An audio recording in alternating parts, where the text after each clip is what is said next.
সারা Assam NHM employees অ্যাসোসিয়েশনের কর্মীদের 3 দিন ব্যাপী কর্মসূচির শেষ দিনে শিলচর সিভিল হাসপাতালে উপস্থিত জেলা কংগ্রেসের সভাপতি অভিজিৎ পাল সহ কংগ্রেস কর্মীরা বৃহস্পতিবার শিলচর সিভিল হাসপাতালে সারা আসাম এনএইচএম এমপ্লয়িজ অ্যাসোসিয়েশনের কর্মীদের 3 দিন ব্যাপী ধর্ণা কর্মসূচি শেষ দিনে স্বাস্থ্যকর্মীদের সাথে সাক্ষাৎ করেন জেলা কংগ্রেস সভাপতি অভিজিৎ পাল। সংবাদ মাধ্যমের সাথে কথা বলতে গিয়ে জেলা কংগ্রেস সভাপতি অভিজিৎ পাল জানান, এনএইচএম এর কর্মীরা সত্যিকারের সমাজসেবী। তারা দিন রাত কাজ করে জনগণের সেবা করে যাচ্ছেন। তাদের জন্য কোনো চিন্তা নেই সরকারের। তারা অল্প বেতনে তাদের সংসার চালাতে হয়।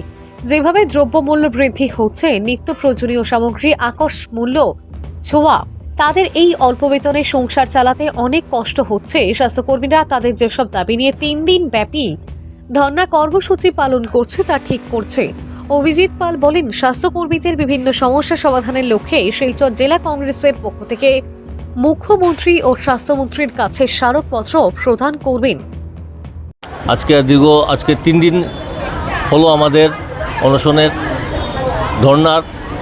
এই ধর্না আমাদের মনে ছিল না যে করব আমরা, কিন্তু সিচুয়েশন আমাদেরকে বাধ্য করেছে, compelled us to join such type of agitation. কারণ আমরা যদি দেখি 1998 থেকে আরএনটিসিপি স্টার্ট হয়েছিল, আজকে দীর্ঘ 27 বছর আমরা এখনও কন্ট্রাকচুয়াল রয়ে গেছি। তারপর শুরু হয়েছে 2005-06 থেকে এনএইচএম, সেটার সঙ্গে আমরা একসাথে কাজ করছি এখন। কিন্তু আজকে দীর্ঘ এত বছর হলো, প্রায় 18-19 বছর, এদিকে 27 বছর ধরে আমি কন্ট্রাকচুয়াল সার্ভিস আমরা করে যাচ্ছি। কিন্তু আমাদের সেই সমাজকে সেই সেবা আমরা দিয়েছি যেটা একজন পার্মানেন্ট স্টাফও দিয়েছে, কিন্তু আমরা সেই অনুসারে বেতন আমরা পাচ্ছি না। তো এটা আমাদের আবেদন যে আমাদের সমহারে সমকাজে সমবেতন যাতে আমরা পাই। 2 নম্বর হচ্ছে, এতদিন থেকে আমরা সেবা দিয়ে আসছি, তার মধ্যে একটা কোভিড, এটা এত বড় মহামারী যে ছিল, সেই সময় আমরা বিনা নিজের চিন্তা করে, আমরা পরিবারের চিন্তা না করে আমরা দিনও রাত্রি অহরহ আমরা কাজ করে গেছি। কিন্তু আমরা সেই ধরনের কোনো ধরনের আমাদের গভর্নমেন্ট থেকে কোনো সুযোগ সুবিধা এখনও পাই নাই। তো আমাদের মেইন 3টাই দাবি ইম্পর্টেন্ট, যে হয় আমাদেরকে পার্মানেন্ট করে নেওয়া, না হলে 7 পে কমিশন অনুসারে যে বেতন দেয় সেইটা দেওয়া, এবং 3 নম্বর হচ্ছে যেগুলো সুযোগ সুবিধা গভর্নমেন্ট অন্যান্য কর্মীকে দেয় সেটা যেহেতু আমরা পাই। এইটাই আমাদের বিনম্র অনুরোধ আমাদের মহামান্য মুখ্যমন্ত্রী, আমাদের স্বাস্থ্যমন্ত্রীর প্রতি। ন্যায্য দাবি নিয়ে ওনারা আজকে আন্দোলন চালিয়ে গেছেন।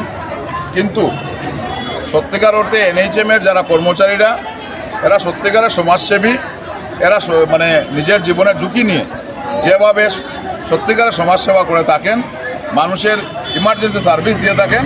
আজকে সাধারণ মানুষ এই হসপিটালগুলোর উপর নির্ভরশীল আছে। গ্রামেগঞ্জে বিভিন্ন যে পিএইচইগুলো আছে, পাবলিক হেলথ সেন্টারগুলো আছে, সেই সেন্টারগুলোর উপর মানুষ লক্ষ লক্ষ মানুষ সেটার উপর নির্ভরশীল।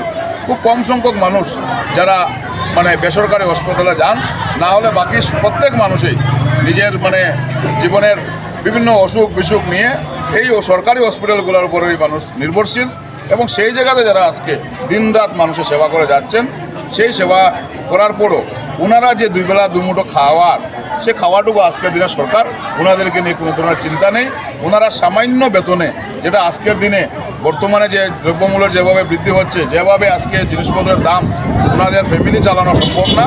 কিন্তু অনেকের আজকে রিটায়ারমেন্টের সময় এসে গেছে, এখন পর্যন্ত ওনাদের মানে চাকরি পার্মানেন্ট হয়নি, এবং ওনারা ন্যায্য যতটুকু বেতন পাওয়া উচিত সেই বেতনটুকু থেকে ওনারা বঞ্চিত। আজকে 3 দিন ব্যাপী প্রায় 22,000 কর্মচারীরা সমগ্র আসামে ওনারা আন্দোলন চালিয়ে গেছেন। কিন্তু সরকার থেকে বা প্রশাসনের পক্ষ থেকে এখন পর্যন্ত আজকে 3 দিন কর্মবিরতির মধ্যে শেষ হওয়া পর্যন্ত কেউ এসে ওনাদের সাথে যোগাযোগ করেনি।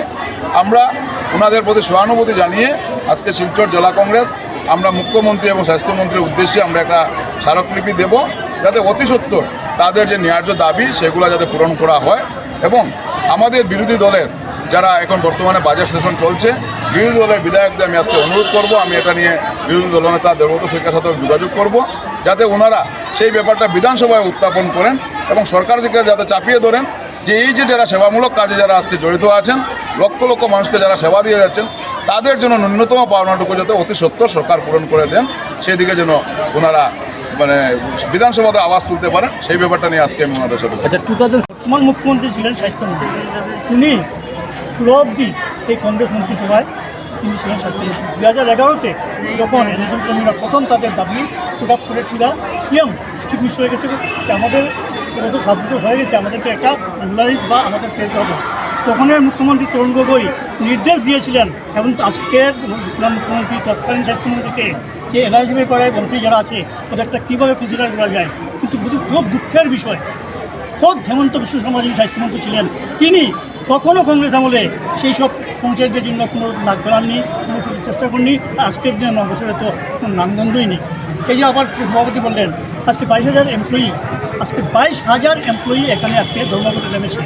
প্রশাসন মানে মুখ্যমন্ত্রী তো প্রশাসন, সেই মুখ্যমন্ত্রী প্রশাসন সামান্যতম একটা খবর নেওয়ার চেষ্টা করে না, কীভাবে আছেন না আছেন, কী তাদের অভিযোগ, কী তাদের অনুযোগ।